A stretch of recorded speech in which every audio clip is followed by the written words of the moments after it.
Assalamualaikum warahmatullahi wabarakatuh, sahabat kalian yang dirahmati Allah Subhanahu wa taala. Kita melirik apa yang menjadi sikap ya atau respon Surya Paloh kaitan dengan banyaknya hasil survei yang menyebutkan karena mendukung Anies Baswedan, elektabilitas Nasdem menjadi kecil, berada di urutan terakhir dan selalu menjadi penghuni terakhir dalam survei-survei. Intinya rugilah Nasdem memilih Anies Baswedan sebagai capres.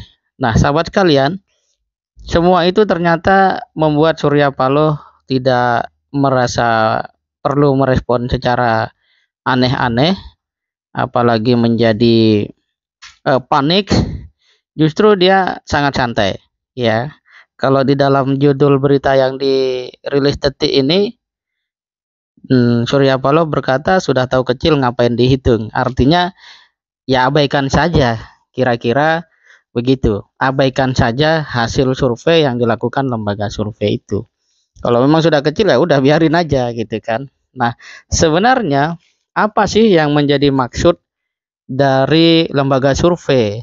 Menunjukkan ya selalu kalau di dalam konteks partai PDIP yang unggul. Nah, kalau Nasdem selalu yang paling kecil. Apa sebenarnya maksudnya? Terlepas dari fakta, tentu saja ini menarik untuk menjadi kita semakin kritis ya memandang berita-berita yang bermunculan.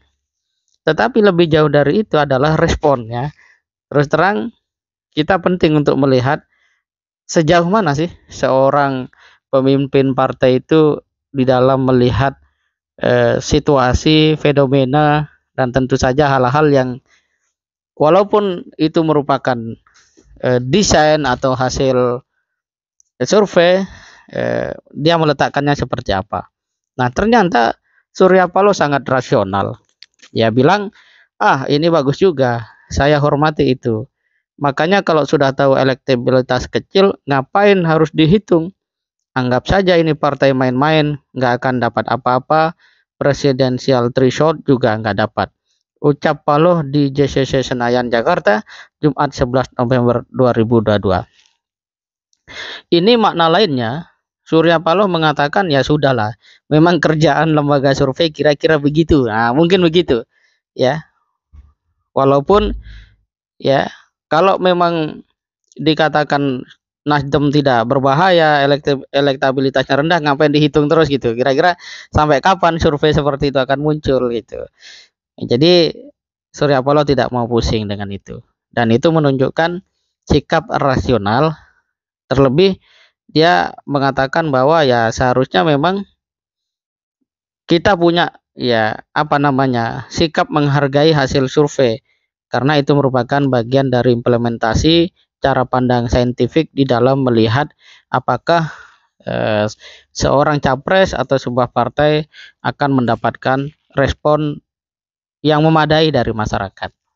Tapi mengingat lembaga survei begitu sering dan mengatakan Nasdem selalu yang paling kecil, ya apalagi yang perlu dinantikan dari hasil lembaga survei kalau hasilnya selalu seperti itu. PDIP di atas, Nasdem di bawah, karena mengusung Anies sebagai capres, Nasdem turun dan seterusnya. Ya itu kalau konsisten begitu terus hasil surveinya dari berbagai macam lembaga survei, itu maknanya apa gitu loh. Padahal kan kontestasi itu masih cukup jauh dan masyarakat Indonesia secara umum itu jauh lebih memiliki sumber informasi yang bisa dijadikan alat untuk melakukan komparasi antara apa yang dilakukan oleh katakan aktor politik atau pendukung aktor politik dengan apa yang menjadi pemahaman masyarakat tentang politik belakangan ini.